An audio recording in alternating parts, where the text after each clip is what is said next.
Now, multiple choice questions. Friends, although the volume 1 is majorly associated with the mains, but still I have made the MCQs to make your concepts more clear, right?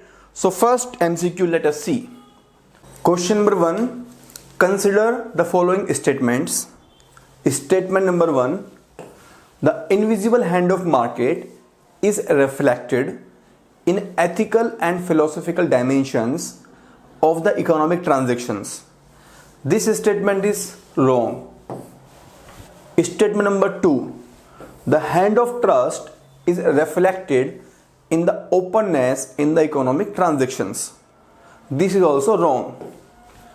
In fact, if we replace these two set of words, invisible hand of market and the hand of trust, if we replace these two set of words with each other, then these both statements will be correct. So let us see.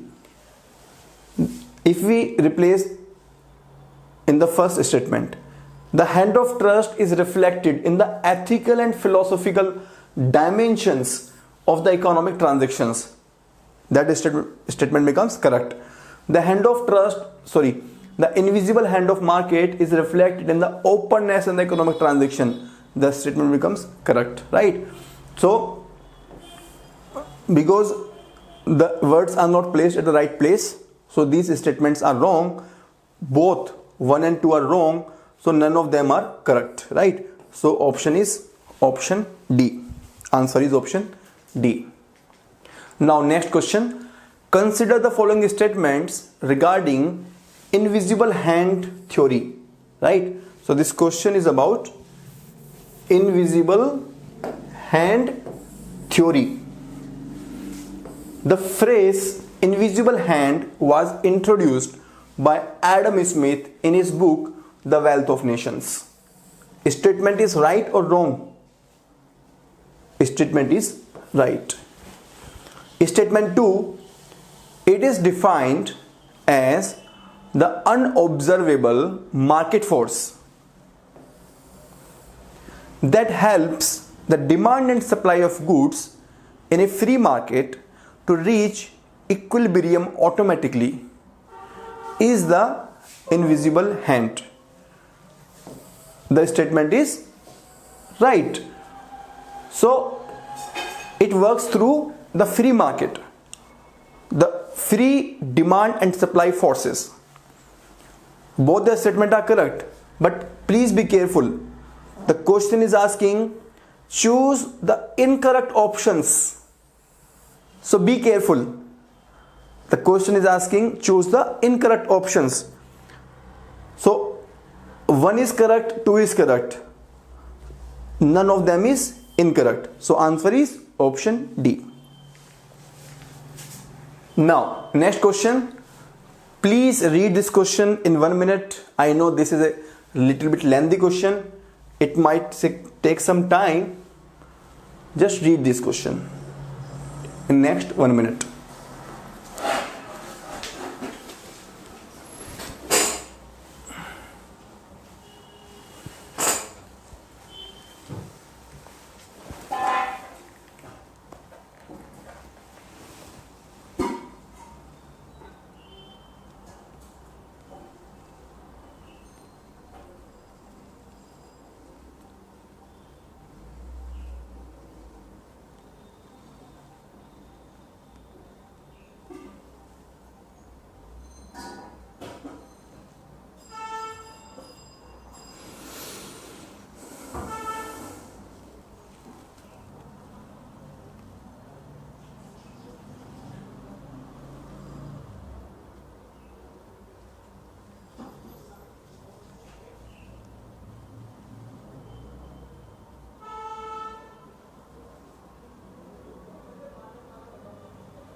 So statement 1, sorry, first read the question. Consider the following with respect to major principles of free market scenario in which the collective desires of all individual buyers and sellers in a free economy operate naturally to accomplish. Number 1, production of most desirable and beneficial goods in the most efficient manner possible, since the seller who most successfully does this gains the greatest market share and revenues. Right? So basically this question is about the invisible hand theory. In the invisible hand theory, the person who is doing the production, he produces the most desirable and beneficial goods in the most efficient possible way, because he gains the most and he gains the market share as well as the revenue. So this statement is correct.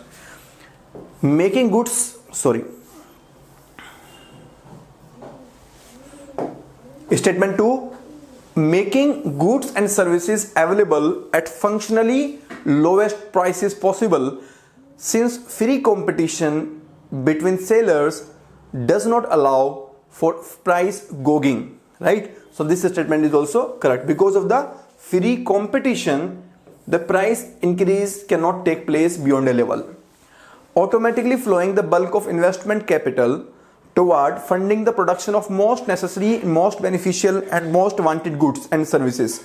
So investment capital will flow to the most necessary products.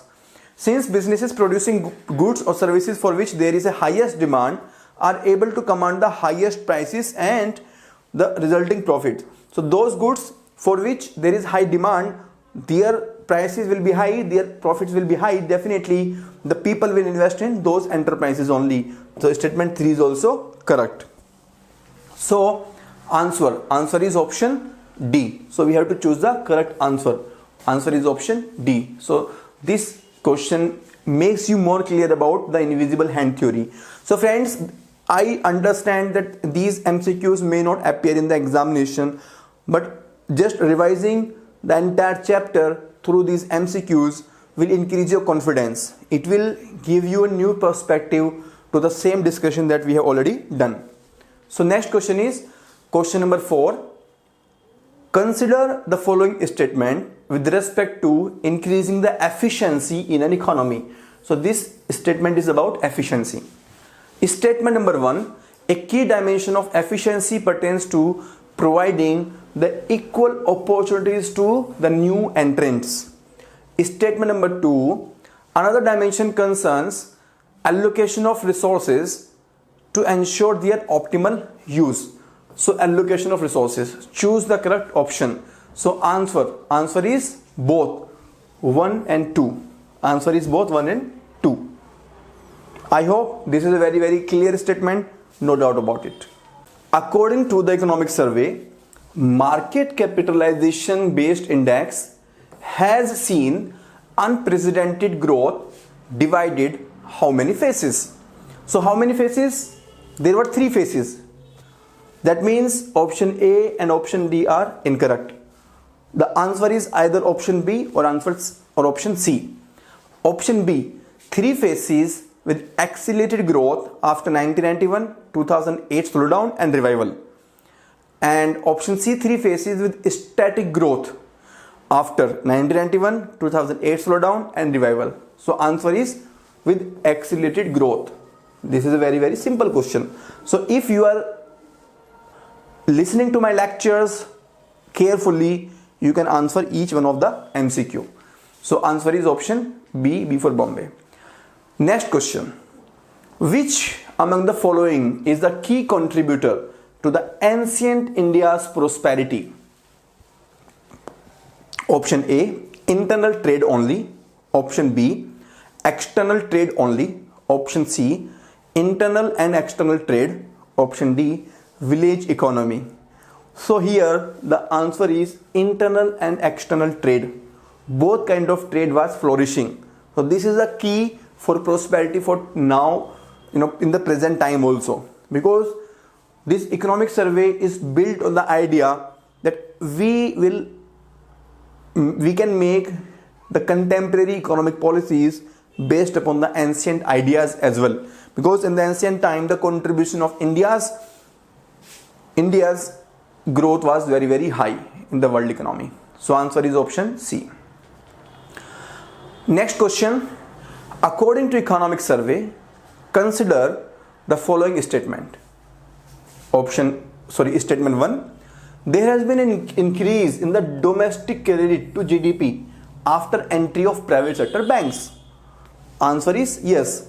So as per the invisible hand theory, we saw the example that with the opening up of the banking sector to the private sector, there has been an increase in the credit to the GDP.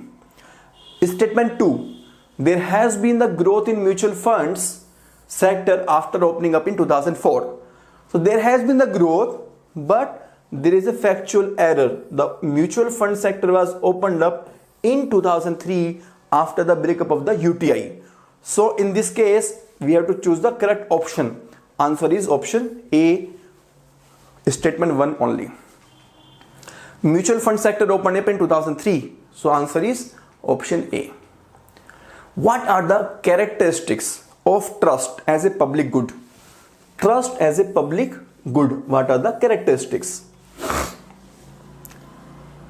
Statement 1, non-excludability. So there is a printing mistake.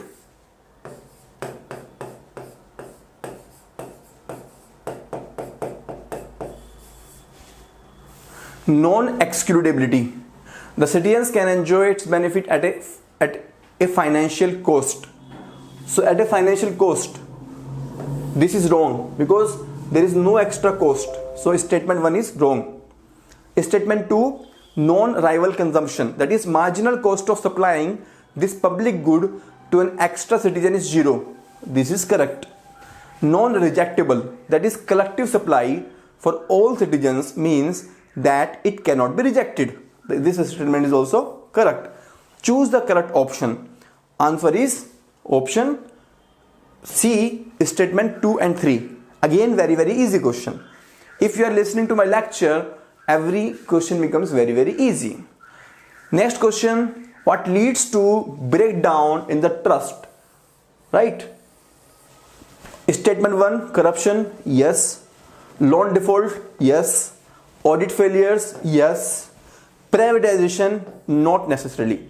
Choose the correct option. Answer is option A, statement 1, 2 and 3. Very, very easy question.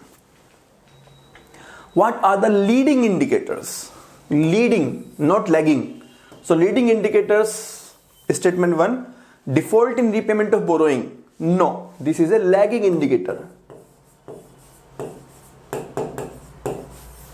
Statement 2, insufficient provisioning or impairment loss.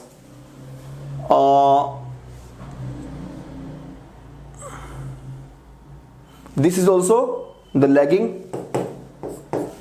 Statement 3, issues in performance of business.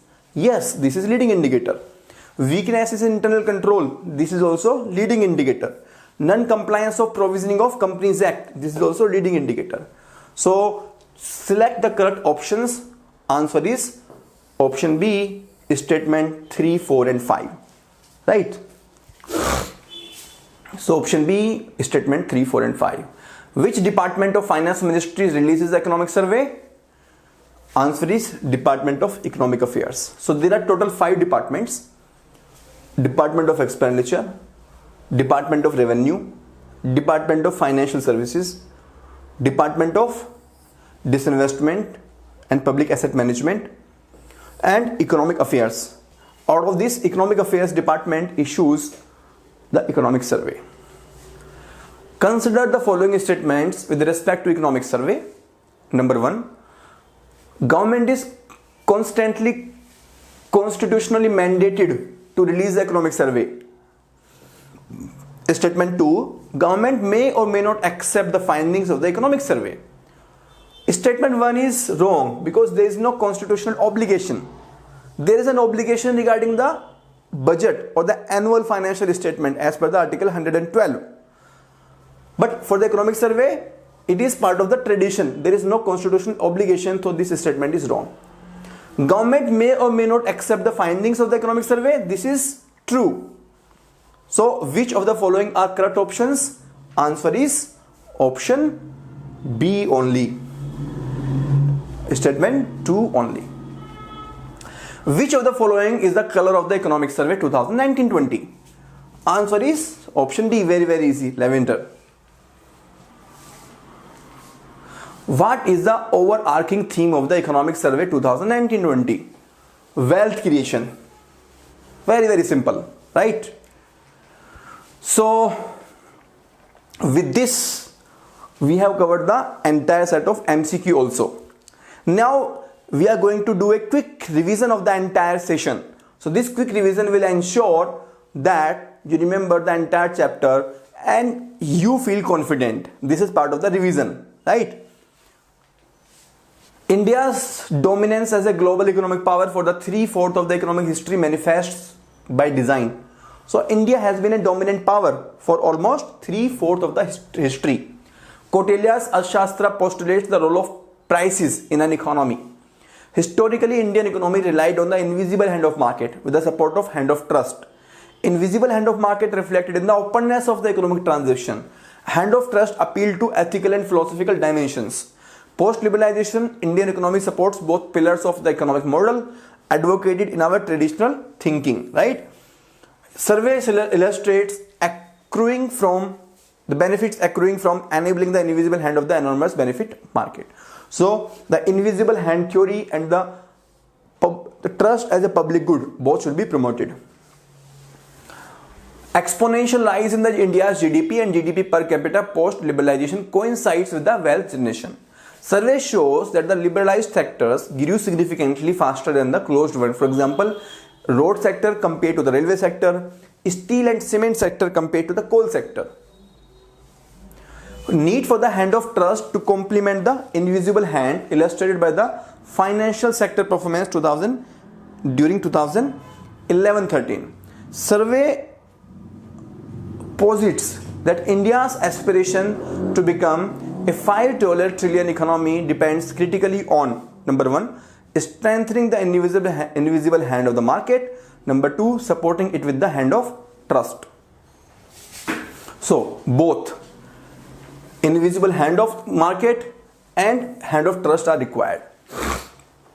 Strengthening invisible hand by promoting pro-business policies. How to do that? How to strengthen the invisible hand? First, providing equal opportunities to the new entrant. 2, enable fair competition and ease of doing business. 3, eliminate policies that unnecessarily undermine market through government intervention. 4, enable trade for job creation. Efficiently scale up the banking sector, introducing the idea of trust as a public good, which gets enhanced with the greater use. And survey suggests that the policies must empower transparency and effective enforcement using data and the technology. So for each one of these ideas, there is a separate chapter given in the volume 1 of the economic survey. We will discuss each one of these ideas in much detail. For example, this chapter number 2 is relating to this idea number 1. So overall, if we want to move towards $5 trillion economy, we have to have a combination of invisible hand theory of market and the trust as a public good.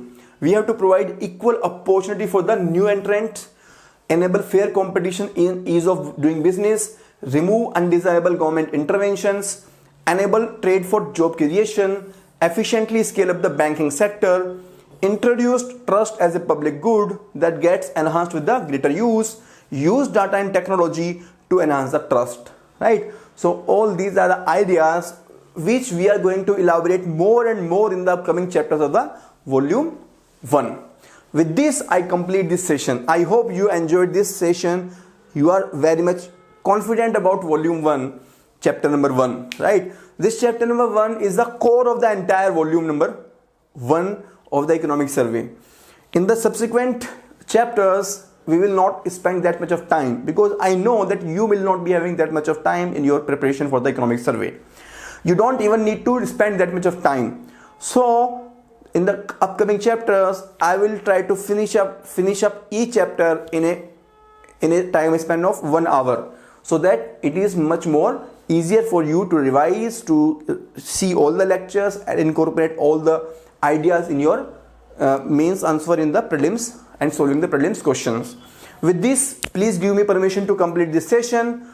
Thank you very much, and God bless you. I hope that you are preparing consistently, you are preparing in the right direction.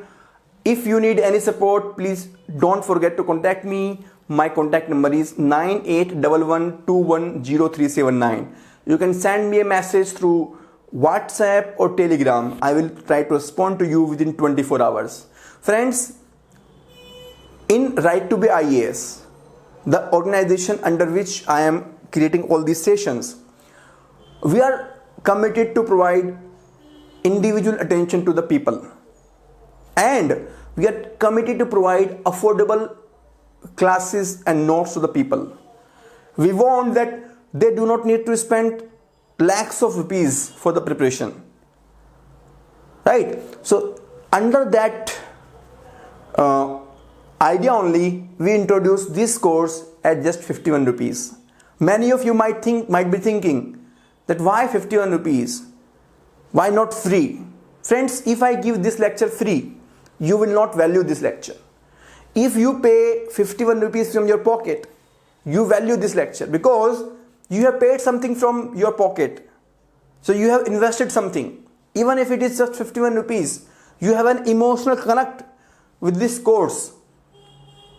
You will not take this course as granted. And for a student, this is very, very crucial. If you take something as granted, you do not get the value of that particular thing. So the purpose of keeping this token money of 51 rupees, which has subsequently been reduced to 11 rupees, the purpose is just to ensure that you remember that you purchased this course and you do not take this course as granted. Believe me, you can increase your score by 10 marks in the prelims examination, 20 marks in the mains examination by watching this course. I am assuring you. With this, I complete this session. Thank you very much. God bless you.